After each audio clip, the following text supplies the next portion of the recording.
وہ موٹر وے کے اوپر کھڑی ہونے والی عورت مجبوری کے تحت رات کے 12 بجے کے بعد اس کی کھڑکی توڑ کر اس کے بچوں کے سامنے اس کے ساتھ ریپ کیا جائے، یہ انسانیت کی تدلیل اور تحقیر نہیں ہے؟ اگر ان مجرموں کو کوئی مولوی مذہب پسند اسلام پسند یہ کہے گا سزائے موت پہ ٹانگ دو، لٹکا دو، چوک اور چوراہے کے اوپر ٹانگ دیا جائے، یہ جی انسانیت کی توہین ہے، سزائے موت نہیں ہونی چاہیے۔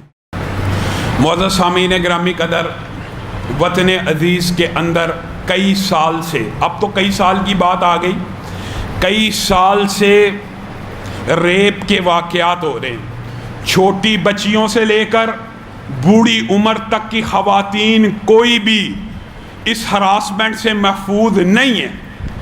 زینب کیس، زینب الرٹ بل، اسما کیس الرٹ بل، فلاں کیس الرٹ بل۔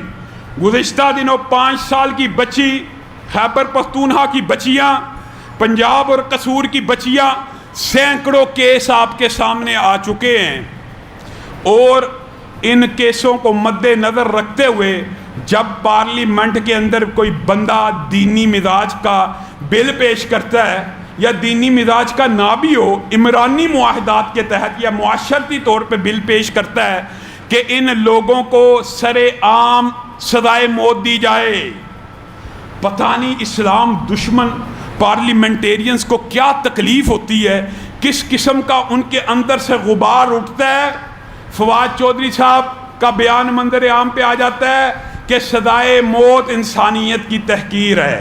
وہ موٹر وے کے اوپر کھڑی ہونے والی عورت مجبوری کے تحت رات کے 12 بجے کے بعد اس کی کھڑکی توڑ کر اس کے بچوں کے سامنے اس کے ساتھ ریپ کیا جائے، یہ انسانیت کی تدلیل اور تحقیر نہیں ہے؟ اگر ان مجرموں کو کوئی مولوی مذہب پسند اسلام پسند یہ کہے گا سزائے موت پہ ٹانگ دو، لٹکا دو، چوک اور چوراہے کے اوپر ٹانگ دیا جائے، یہ جی انسانیت کی توہین ہے، سزائے موت نہیں ہونی چاہیے۔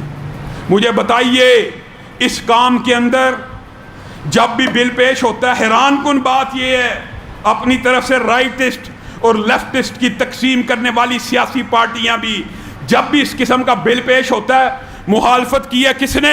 تحریک انصاف نے۔ مخالفت کی ہے کس نے؟ پیپل پارٹی میں۔ اگر یہ لیفٹ اور رائٹ کا مسئلہ ہوتا تو حمایت کون کرتا؟ نون لیگ۔ مخالفت کی ہے تو نون لیگ نے۔ یہ تینوں پارٹیاں جب بھی کوئی ایسا بل آتا مخالفت کرتی ہیں، اور تقسیم کی جاتی ہے رائٹ اور لیفٹ کی۔ کوئی رائٹ لیفٹ نہیں ہے، یہ سارے دین کے دشمن ہیں۔ انہوں نے ثابت کر دیا ہے، جب شراب کا بل آئے، پی ٹی آئی کا ایک رکن تھا رمیش کمار ہندو، جس نے شراب کے خلاف بل پیش کیا، ساری پارٹیوں نے مخالفت کر دی۔ اب یہ سزائے موت کا بل پیش ہوا ہے، ساری پارٹیاں مخالف۔ اوے اللہ کے لیے، اگر تمہیں اسلام سے اتنی تکلیف اور درد ہے کہ تم سمجھتے ہو سزائے موت چوک اور چوراہے میں دینا اسلامی سزا ہے، اور کہیں اسلام غالب نہ آ جائے اور کہیں ایسا نہ ہو جائے، اتنا ڈرتے ہو تو اس کو کوئی اور نام دے دو، ہمیں پھر بھی منظور ہے۔ لیکن یہ ریپ کرنے والوں کی شریعت میں بھی یہی سزا ہے کہ ان کو ٹانگ دیا جائے۔ یقین مانیے پاکستان کے مسائل اس قسم کے بھی حل ہوں گے تو اس محمد عربی کے نظام کے ساتھ اور اس کی سیرت کے ساتھ حل ہوں گے کہ ایک مرتبہ یہودی گنڈے اپنی ہی مذہب کی ایک عورت کی عزت کے در پہ ہو گئے، اس نے بہت واسطے دیے، میں موسیٰ کو ماننے والی ہوں، میں تورات کو ماننے والی ہوں، تم بھی یہودی ہو، لیکن گنڈا صرف گنڈا ہوتا ہے، اس کا کوئی مذہب ایمان دین نہیں ہوتا، اس کے ہاتھ بڑھتے چلے گئے۔ اب اس بیٹی کے دل میں خیال آیا کہ اب میری عزت کو وہ بچا سکتا ہے جو کائنات کی ہر بیٹی کو فاطمہ کی نظر سے دیکھتا ہے۔ کہا واہ محمدہ، اے محمد صلی اللہ علیہ وسلم، آپ کے در عالیہ کے سامنے میری عزت کو لوٹا جا رہا۔ محمد صلی اللہ علیہ وسلم جس کی کملی کی وجہ سے کبھی یا ایھا المدثر کہا گیا، کبھی یا ایھا المزمل کہا گیا، وہ چادر لے کے آئے، اس بیٹی کے سر کے اوپر ڈالی اور کہا مدینہ میں میرے ساتھ رہنے والی ہے یہودی بیٹی، تو کسی یہودی کی بیٹی نہیں بلکہ محمد کی بیٹی ہے صلی اللہ علیہ وسلم۔ اور ہمارے ہاں وہ مجبور عورت کال کرے، اور ذرا موازنہ کرو، ذرا کمپیریزن کرو، کال کرے کس کو؟ تحفظ فراہم کرنے والے اداروں کو، کال کرے میں مشکل میں ہوں، جواب کیا ہے؟ یہ میری حدود نہیں ہے۔ تو تیری کیا حدود ہے؟ او خدا کا کوئی خوف ہونا چاہیے تھا۔ ایک مجبور بے بس مفلوق الحال بچی تجھے کال کر رہی ہے، میں ویرانے کے اندر کھڑی ہوں، پٹرول ختم ہو گیا ہے، تو بدبخت ایسا آگے سے کہہ رہا ہے یہ جی میرے حدود میں نہیں آتی۔ اور یہ تو اسلام کے بھی مزاج کے خلاف ہے۔ جب کوئی بندہ مصیبت میں گر جائے تم تب بھی حدودیں اور حدیں ناپتے پھرتے ہو کہ یہ بندہ میری حد میں آیا یا نہیں آیا۔ اور قربان جائیں قربان جائیں، اب کیا کہا جائے؟ اگر شیخ عمر یہ بیان عام دنوں میں دیتے تو شاید میں ان کو مشورہ دیتا کہ آپ اس بیان کی بجائے پبلک اویئرنیس یہ پھیلائیں جو شریعت میں موجود ہے کہ کوئی عورت تنہا محرم کے بغیر شہر سے باہر نہ نکلے، یہ تو وہ کہہ دیتا۔ لیکن کہنے کا یہ وقت ہے، کہتے ہیں وہ رات کو 12 بجے نکلی کیوں تھی؟ اگر نکلی تھی پٹرول کیوں نہیں تھا چیک کیا؟ اگر پٹرول نہیں تھا موٹر وے سے کیوں گئی؟